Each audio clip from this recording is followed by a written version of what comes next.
is thinking. What happened at 9/11 is we didn't have a strategy, we didn't have bipartisan agreement, we didn't have American understanding of it, and we had instead a policy coup in this country. A coup. A policy coup. Some hard-nosed people took over the direction of American policy, and they never bothered to inform the rest of us. I went through the Pentagon 10 days after 9/11. I couldn't stay away from Mother Army. I went back there to see Don Rumsfeld. I'd worked for him as a White House fellow in the 1970s. All this is in the book. And I said, am I doing okay on CNN? He said, yeah, fine. He said, I'm thinking about it. He says, I read your book. And he said, this is a book that talks about the Kosovo campaign. And he said, I just want to tell you, he said, nobody's going to tell us where or when we can bomb. Nobody. He said, I'm thinking of calling this a floating coalition. What do you think about that? I said, well, sir, thanks for reading my book. And, he said, thanks, that's all the time I've got. Really. And I went downstairs. I was leaving the Pentagon, and an officer from the Joint Staff called me into his office and said, I want you to know, he said, sir, we're going to attack Iraq. And I said, why? He said, we don't know. He said, I said, well, did they tie Saddam to 9/11? He said, no. He said, but I guess they don't know what to do about terrorism, and so they think, but they can attack states, and they want to look strong, and so I guess they think if they take down a state, it will intimidate the terrorists. And you know, it's like that old saying. He said, if the only tool you have is a hammer, then every problem has to be a nail. Well, I walked out of there pretty upset. And then we attacked Afghanistan. I was pretty happy about that. We should have. And then I came back to the Pentagon about 6 weeks later. I saw the same officer. I said, why haven't we attacked Iraq? We still going to attack Iraq? He said, oh, sir. He says, it's worse than that. He said, he pulled up a piece of paper off his desk. He said, I just got this memo from the Secretary of Defense's office that says we're going to attack and destroy the governments in 7 countries in 5 years. We're going to start with Iraq, and then we're going to move to Syria, Lebanon, Libya, Somalia, Sudan, and Iran. I said, 7 countries in 5 years. I said, is that a classified memo? He said, yes, sir. I said, well, don't show it to me. He was about to show it to me. He said, because I want to talk about it.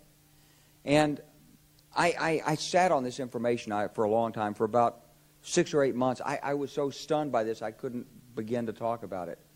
And I couldn't believe it would really be true, but that's actually what happened. These people took control of the policy in the United States. And I realized then, it came back to me, a 1991 meeting I had with Paul Wolfowitz. You know, in 2001 he was Deputy Secretary of Defense, but in 1991 he was the Undersecretary of Defense for Policy. It's the number 3 position in the Pentagon. And I had gone to see him when I was a 1-star general. I was commanding the National Training Center. I had met him one time. He said, if you ever get to Washington, come look me up. They always say that. Well, I was there in Washington. It was a Friday afternoon. I'd visited Colin Powell. He'd given me 5 minutes of his precious time and sent me on my way, and I was bored in the Pentagon, and I thought, I'll just go, who can I see? I think I'll see Wolfowitz. So I called, and up there, he was available. Scooter Libby came to the door. I met Scooter for the first time, and he brought me in, and I said to Paul, I said, and this is 1991, I said, Mr. Secretary, you must be pretty happy with the performance of the troops in Desert Storm. And he said, well, yeah, he said, but not really. He said, because the truth is we should have gotten rid of Saddam Hussein, and we didn't. And this was just after the Shia uprising in March of 91, which we had provoked, and then we kept our troops on the sidelines and didn't intervene. And he said, but one thing we did learn, he said, we learned that we can use our military in the region, in the Middle East, and the Soviets won't stop us. He said, and we've got about 5 or 10 years to clean up those old Soviet client regimes. Syria, Iran, Iraq, before the next great superpower comes on to challenge us. And it was like, you know, I'm coming out of the Mojave Desert. I've been training troops. I haven't been thinking geostrategy for some time. And suddenly a guy just sort of shoves this nugget at you. Well, you remember it. It was a pretty stunning thing. You mean the purpose of the military is to start wars and change governments. It's not to sort of deter conflict. We're going to invade countries, and my mind was spinning. And I put that aside. It was like a nugget that you hold on to. This country was taken over by a group of people with a policy coup. Wolfowitz and Cheney and Rumsfeld, and you could name a half dozen other collaborators from the Project for a New American Century. They wanted us to destabilize the Middle East, turn it upside down, make it under our control. It went back to those comments in 1991. Now, did anybody ever tell you that? Was there a national dialogue on this? Did senators and congressmen stand up and denounce this plan? Was there a full-fledged American debate on it? Absolutely not.